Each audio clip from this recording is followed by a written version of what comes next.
안녕하세요. 오늘 우리가 함께 좀 깊이 파고 들어볼 자료는요. 바로 요한 볼프강폰 괴테의 지혜를 엮은 책, 괴테의 인생 수업입니다. 요즘처럼 복잡할 때 쇼펜하우어나 니체 같은 철학자들을 많이 찾으시잖아요. 그런데 괴테는 조금 다른 해법을 주는 것 같아요. 뭐랄까, 쇼펜하우어처럼 고통을 그냥 지켜보거나 니체처럼 다 부수라고 외치는 대신에요.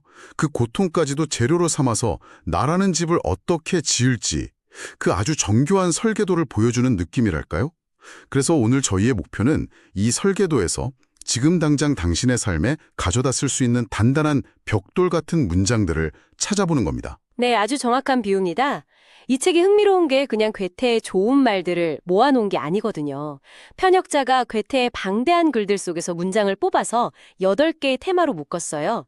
근데 이게 마치 한 사람이 허물을 딛고 자기 삶의 주인으로 서기까지의 여정, 뭐랄까 하나의 성장 지도처럼 보이는 거죠. 괴테가 말한 형성, 즉 빌동의 과정이요. 오늘 저희는 그 지도를 따라서 이 거인의 목소리가 지금 우리에게 뭘 말하는지 한번 제대로 들어보려고 합니다. 좋습니다. 그럼 그 집 짓기의 첫 단계, 기초공사부터 시작해보죠. 생성, 바로 시작에 관한 이야기입니다. 책을 딱 펴자마자 결단이 없다면 능력은 잠든 채로 남는다. 이 문장이 눈에 확 들어오더라고요. 그렇죠. 망설임이 영혼에 쓰는 녹 같다는 표현도 있고요. 머릿속에 아무리 멋진 계획이 있어도 첫삽을 안 뜨면 그냥 끝이라는 거잖아요. 맞습니다. 괴테는 여기서 더 나아가서 거의 인류 역사의 시작을 다시 쓰는 발언을 하죠. 그의 대표작 파우스트에서 주인공이 성경에 태초에 말씀이 있었다를 태초에 행동이 있었다. 이렇게 번역을 하거든요. 이게 괴테 사상의 출발점인 거예요. 생각이 아니라 당신이 일으키는 그 첫 번째 움직임, 그게 당신의 세계를 만들기 시작한다는 선언이죠. 그게 그냥 문학적인 표현이 아니었군요. 근데 사실 많은 사람들이 시작을 못하는 게 실패할까 봐 무서워서잖아요. 완벽하게 첫 발을 떼고 싶은데 자신이 없으니까 이 망설임이라는 녹은 어떻게 없앨 수 있을까요? 괴테는 완벽한 시작이 아니라 대담한 시작을 하라고 말합니다. 대담함 속에는 천재성과 힘, 그리고 신비로운 마법이 깃들어 있다. 이 말이요. 이게 무슨 뜻이냐면 당신이 좀 부족하더라도 용기를 내서 딱 시작하는 순간 안 보이던 길이 보이고 생각지도 못한 도움들이 나타난다는 거예요. 세상에 당신을 돕기 시작한다는 약속 같은 거죠. 와, 반대로 시작하지 않은 꿈은 영원의 독이 된다고 아주 강하게 경고합니다. 실패보다 더 끔찍한 건 아무것도 안 해서 영혼이 서서히 죽어가는 거라고요. 시작하지 않은 꿈이 영혼의 독이 된다라.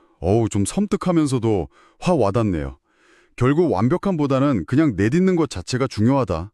바로 그겁니다. 그리고 생성은 딱 한 번으로 깐다는 게 아니에요. 괴테가 죽고 다시 태어나라 라는 말을 자주 했는데 이건 매일 낡은 어제의 나를 버리고 새로운 오늘의 나로 태어나라는 뜻이거든요. 어제의 성공이나 실패에 묻지지 말고 매일 아침을 새로운 창조의 날로 맞이하라는 거죠. 자, 그렇게 대담하게 첫 삽을 떴습니다. 그런데 집은 한 번의 삽질로 완성되지 않잖아요. 다음 단계인 활동으로 넘어가야죠. 괴테가 인생의 허물을 치료하는 유일한 처방은 활동이다 라고 아주 단호하게 말하더라고요. 그렇죠. 생성이라는 불꽃이 꺼지지 않게 계속 땔감을 넣어주는 행위. 그게 바로 활동입니다. 여기서 아주 중요한 질문이 나와요. 나는 누구인가? 우리가 보통 이 질문에 답하려고 책을 읽거나 명상을 하거나 내면을 들여다보잖아요. 괴테는 그게 아니라고 말합니다. 오직 행동을 통해서만 자기 자신을 알 수 있다. 잠깐만요. 그러면 자기를 알려면 안을 보는 게 아니라 오히려 밖으로 나가서 몸을 움직여야 한다는 건가요? 굉장히 역설적인데요? 정확합니다. 괴테는 당신 손이 더러워지는 만큼 영혼은 맑아진다고 비유해요. 책상에 앉아서 내 재능이 뭘까 고민하지 말고 나가서 정원을 가꾸든 코딩을 하든 빵을 굽든 직접 해보라는 거죠. 그 과정에서 내가 이런 걸 좋아하는구나. 이런 건 진짜 못 견디는구나. 이렇게 몸으로 알게 된다는 겁니다. 그 유명한 말처럼 모든 이론은 죄피치지만 삶의 황금빛 나무는 푸르다는 거예요. 지식은 경험해야만 진짜 내 것이 되죠. 그래서 당신의 의무는 오늘이 요구하는 과업이다라는 말이 나오는 거군요. 거창하게 내 사명은 뭔가 찾기 전에 그냥 오늘 내 눈앞에 있는 일, 그거부터 제대로 하라는 거네요. 바로 그겁니다. 그리고 괴테는 활동의 질도 중요하게 생각해요. 남한테 칭찬받으려고 하는 건 노예의 노동이고 스스로 만족하기 위해 하는 건 황제의 유희라고 했어요. 결과는 어차피 내 맘대로 안 되니까 그냥 그 과정 자체에 집중해라. 네, 결과는 하늘에 맡기고 내 만족은 그 활동 자체에 있어야 한다는 거죠. 이런 태도를 가지면 힘든 일이 닥쳐도 그게 장애물이 아니라 나를 단련시키는 도구처럼 보이게 됩니다. 알겠습니다. 그렇게 꾸준히 활동을 해서 벽돌을 쌓다 보면 이제 건물의 형태를 다듬는 형성의 단계로 가겠네요. 이걸 자신을 조각하는 예술이라고 비유했는데 이 표현 정말 멋지지 않아요? 네, 형성, 즉 빌둥은 괴테 사상의 진짜 핵심 중 하나입니다. 이건 그냥 지식을 쌓는 교육이랑은 달라요. 여러 경험을 통해서 내 안의 가능성을 활짝 꽃피우는, 그래서 하나의 완성된 인격체가 되어가는 과정 전체를 말하거든요. 여기서 중요한 건 조각이라는 게 뭘 덧붙이는 게 아니라는 점이에요. 깎아내는 거군요. 맞아요. 불필요한 부분, 내 본질이 아닌 것들, 예를 들면 사회가 주입한 편견이나 나쁜 습관 같은 것들을 깎아내는 작업이죠. 그렇다면 그 조각에 필요한 끌이나 망치는 뭘까요? 뭘 기준으로 깎아내야 할지 막막할 것 같은데요. 아주 좋은 질문입니다. 괴페는 두 가지 핵심 도구를 말하는데요. 첫째는 사랑입니다. 우리는 사랑하는 것으로부터 배운다. 내가 뭘 진심으로 아끼고 사랑하는지가 나를 성장시킨다는 거죠. 그리고 둘째는 타인입니다. 타인이요? 네. 타인은 나를 형성하는 가장 맑은 거울이다. 다른 사람이랑 부딪히고 갈등하면서 내 모난 부분이 여기구나 하고 깨닫게 되고 그걸 다듬을 기회를 얻는다는 거예요. 타인이 거울이라는 말. 정말 공감되네요. 혼자 있으면 내가 얼마나 이기적인지 알기 어렵잖아요. 근데 그 거울이 때로는 너무 아픈 모습까지 비춰줘서 힘들기도 하고요. 물론이죠. 그래서 괴테는 그 모든 과정의 주도권은 나에게 있다고 강조합니다. 환경은 재료일 뿐 주도권은 항상 내면에 있다. 그러니까 거울에 비친 내 모습에 절망하는 게 아니라 그 모습을 재료 삼아서 나를 어떻게 만들어갈지 결정하는 건 결국 내 몫이라는 거죠.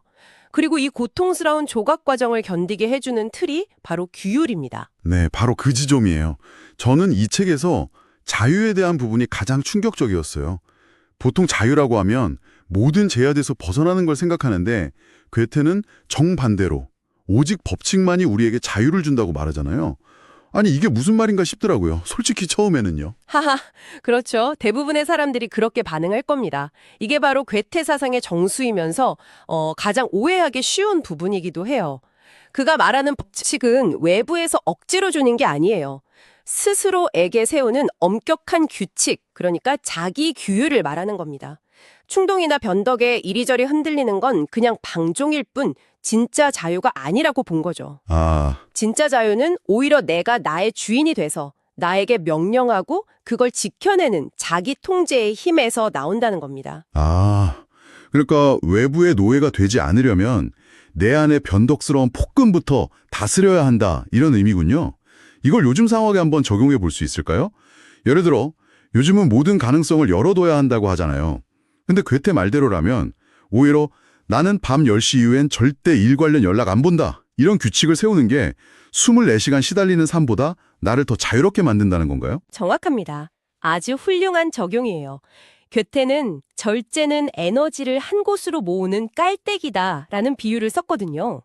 모든 걸 다 하려고 하면 에너지가 흩어져서 결국 아무것도 제대로 못하죠. 하지만 스스로 한계를 딱 정하고 그 안에서 집중할 때 비로소 전문가의 솜씨, 탁월함이 나온다는 겁니다. 와, 수많은 선택지 앞에서 방황하는 대신에 나만의 길을 정해서 묵묵히 걸어갈 수 있는 자유. 그것이 바로 스스로를 제한하는 자만이 진정으로 자유롭다는 역설의 진짜 의미죠. 스스로 세운 규칙이라는 성벽 안에서 혼돈으로부터 나를 지키고 평온을 얻는다. 이제야 좀 이해가 되네요. 자, 이렇게 결단하고 행동하고 다듬고 형성하고 규칙을 세웠습니다. 자유. 하지만 아무리 튼튼한 집을 지어도 인생에는 태풍이 불어오기 마련이잖아요. 실현의 단계입니다. 맞습니다. 괴테는 심지어 인간은 노력하는 한 계속 방황한다고 말하면서 실현과 방황을 삶의 당연한 일부로 봤어요. 여기서 그의 가장 유명한 문장 중 하나가 나오죠. 눈물 젖은 빵을 먹어보지 않은 자와 인생을 논하지 말라. 고통이 우리를 부수러 오는 게 아니라 오히려 영혼의 불순물을 걸러내고 우리를 더 깊은 존재로 만드는 스승이라는 관점입니다. 그 말이 시적으로는 참 위로가 되는데 솔직히 고통의 한가운데 있을 땐 그냥 모든 게 무너지는 것처럼 느껴지잖아요. 이 파괴적인 경험을 어떻게 성장의 재료로 쓸 수 있을까요? 괴테는 고통 그 자체에 빠져 있지 말고 고통이 남긴 상처를 보라고 말하는 것 같아요. 그 유명한 시처럼 상처는 빛이 들어오는 통로가 될 수 있다는 거죠. 아, 빛이 들어오는 통로? 네, 시련을 겪으면서 내 교만함이 깨지고 내가 얼마나 약한 존재인지 알게 되잖아요. 그리고 내가 아파봤기 때문에 다른 사람의 아픔에 공감할 수 있는 마음이 생기죠. 그 상처의 틈으로 지혜와 연민이라는 빛이 들어온다는 겁니다. 시련이 나를 부수는 게 아니라 오히려 닫혀있던 나를 열어서 세상과 연결시키는 계기가 될 수 있다. 굉장히 새로운 관점이네요. 그럼 이 모든 과정, 생성, 활동, 형성, 자유, 시련을 다 통과한 우리가 최종적으로 가야 할 곳은 어딜까요? 그곳은 바로 현재입니다. 과거에 대한 후회, 미래에 대한 불안 같은 유령들로부터 벗어나서 지금 여기를 온전히 살아내는 상태죠. 괴테는 지금 이 순간이라는 이름의 유일한 여신을 섬겨라고까지 말해요. 우리가 그렇게 찾는 영원이라는 게 저 멀리 있는 게 아니라 바로 지금 내 앞에 일에 온 영혼을 쏟는 그 찰나에 있다는 겁니다. 하지만 현대인들은 늘 시간에 쫓기잖아요. 멀티태스킹하느라 다음 계획 세우느라 지금을 제대로 못 누리는 경우가 대부분이죠. 그래서 괴테는 시간을 잃어버리는 것은 피가 빠져나가는 것과 같다는 좀 무서운 비유를 들어요. 생명이 새어나가는 것과 같다는 거죠. 여기서 현재를 산다는 건 그냥 멍하니 있는 게 아니에요. 오히려 활동의 연장선에 가깝습니다.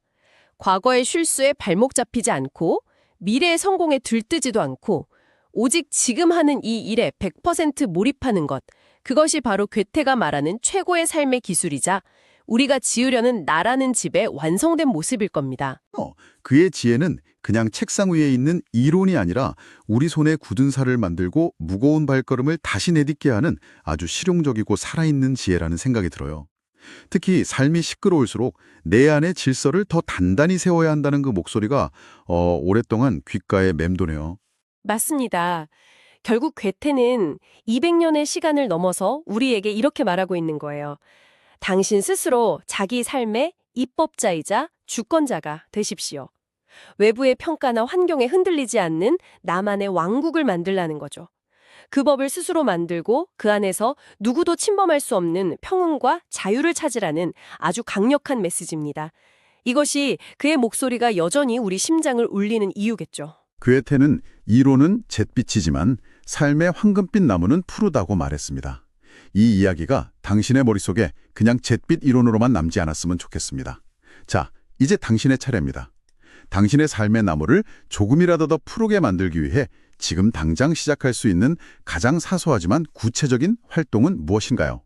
그리고 또 한 가지, 당신의 삶에 흩어진 에너지를 모아서 오히려 당신을 더 자유롭게 만들어줄 단 하나의 규칙은 무엇일지 한번 조용히 생각해 보시는 건 어떨까요?